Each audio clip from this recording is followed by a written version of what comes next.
Doctor ईश्वर का दूसरा रूप, पर कहीं ना कहीं डॉक्टर्स को भी टेक्नीशियन की ज़रूरत होती है। इसलिए क्योंकि डॉक्टर भी नब्ज पढ़कर बता नहीं पाता कि पेशेंट को किस तरह की समस्या है। उस समस्या को समझने के लिए टेक्नीशियन के पास जाना पड़ता है और पूरे टेस्ट करवाने पड़ते हैं।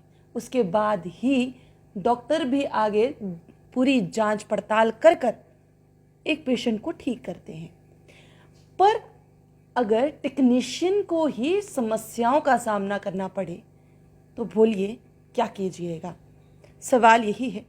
थोड़े ही दिन पहले टेक्नीशियन के लिए भी पोस्ट निकली। वैसे तो जम्मू कश्मीर में पोस्ट निकलना एक बहुत बड़ा व्यंग है, क्योंकि यहाँ पर जॉब निकलना बहुत देर के बाद ही निकलती है और कभी कभी तो निकलती ही नहीं है। पर अगर निकली तो एक बात ज़रूर है कि 63 ईयर्स से के जो लोग हैं, यानी 63 ईयर्स तक जो लोग हैं, वो भी फॉर्म फिलअप कर सकते हैं। बाकायदा वो जो शख्स है रिटायर होना चाहिए, एक्सपीरियंस होल्डर होना चाहिए। अब कहीं ना कहीं सवाल ये उठता है कि एसआरओ अगर आप बनाते हैं, एसआरओ बनाने के बाद साइन भी अगर आप करते हैं तो उनका पालन कौन करेगा। एक शख्स मेरे साथ में मौजूद हैं जिनके साथ ये सब हुआ है। बातचीत कर लेते हैं, आपको बताने की कोशिश कि आखिरकार कब हुआ, कैसे हुआ, क्या हुआ। ये ऐसा नाम और किस एसआरओ के तहत ये जॉब मिलनी थी और ये एसआरओ में आखिरकार ऐसा क्या हो गया कि आपको परेशानी आ गई। जी, मैं सबसे पहले आपका जम्मू परिवर्तन का शुक्रिया अदा करता हूँ कि जिन्होंने अपना वक्त निकाला और मेरी दिल की भावना के सुनने को मौका दिया। ऐसा है कि मैंने सुभाष चौधरी मेरा नाम है और मैंने मेडिकल कॉलेज में हेल्थ में मैंने 38 साल नौकरी की है जी, जिसमें मैंने न्यूरो डिपार्टमेंट में कोई कम से कम 18-19 साल मैंने किए हुए हैं।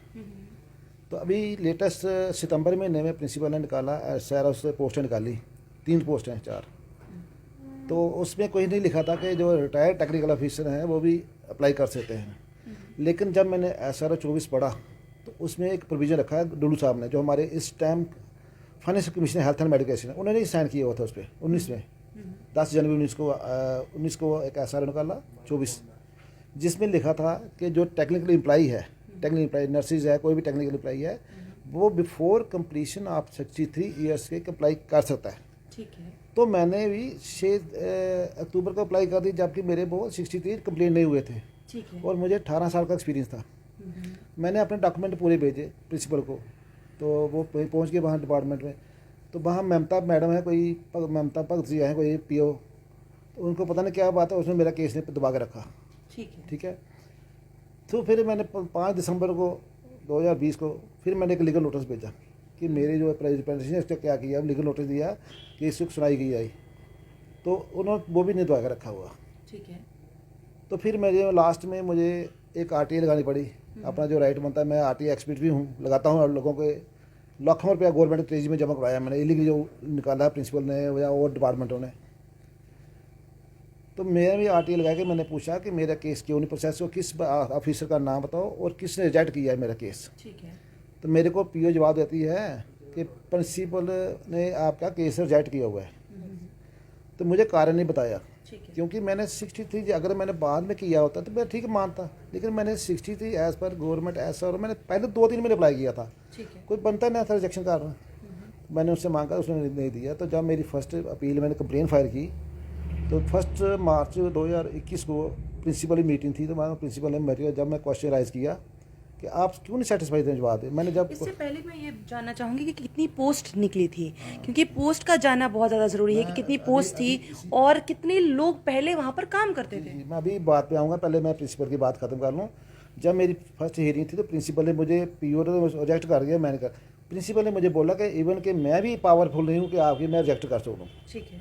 लेकिन पीओ ने मुझे जवाब दिया कि रिटर्न दिया हुआ आरटीआई का जवाब दिया कि प्रिंसिपल रिजेक्शन की है। तो प्रिंसिपल ने मुझे वर्बली बोला कि मेरे पास पावर नहीं है, मैं नहीं रिजेक्ट कर सकती, ये कमेटी कॉन्स्टिट्यूट करनी पड़ती है। तो मैंने अभी दोबारा उसको जवाब लिखा है कि मुझे जवाब दिए कॉन्स्टिट्यूट कमेटी की है, किस रिजेक्शन किया, क्या कारण था।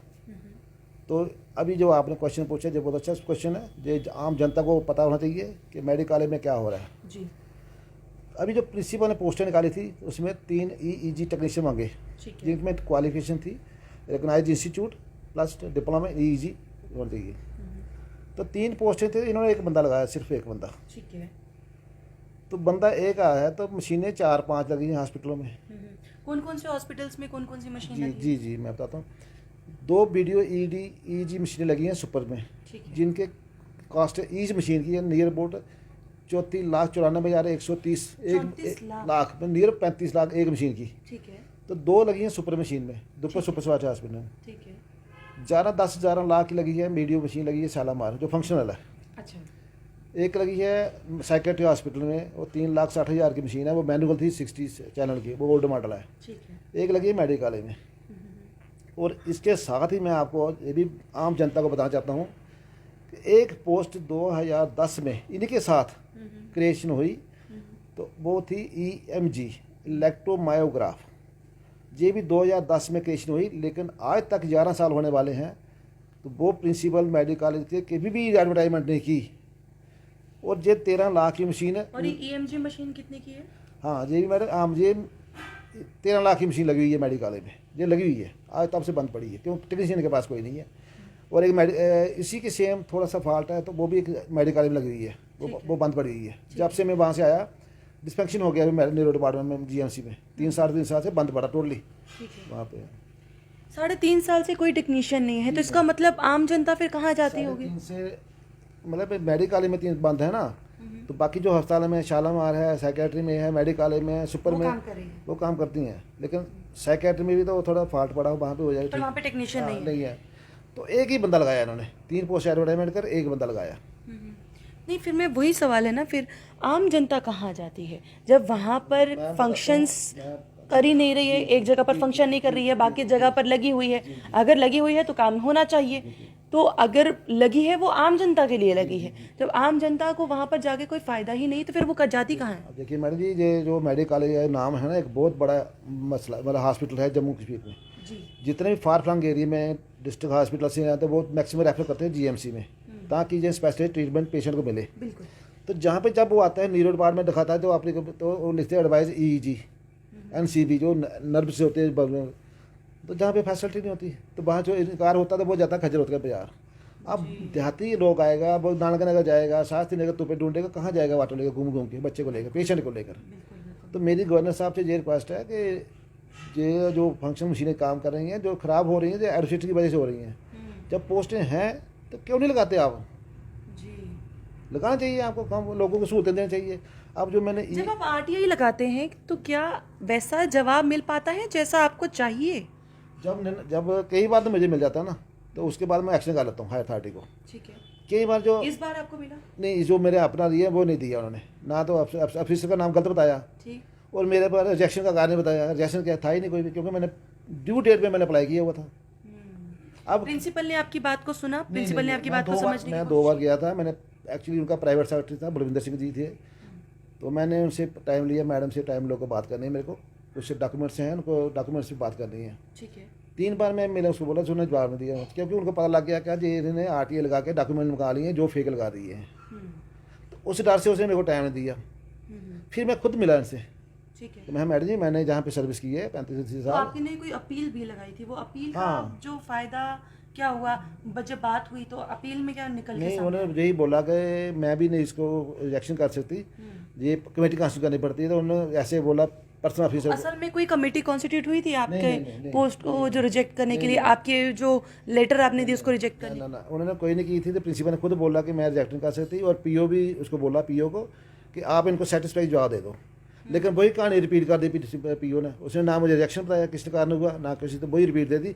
अब मैंने उसको दोबारा प्रिंसिपल को लिख दिया है कि मैंने ऐसे सेटिस्फाई जवाब दिया, और जो आपने कहा कि आपने कंप्लाइज उसका ऑर्डर नहीं किया हुआ है, वो मुझे शायद दोबारा रिपीट जवाब दिया जाए। तो यहाँ पर जवाब दही जो है वो कहीं ना कहीं अब प्रिंसिपल की है, पर प्रिंसिपल जो है वो जवाबदेही दे नहीं पा रही हैं।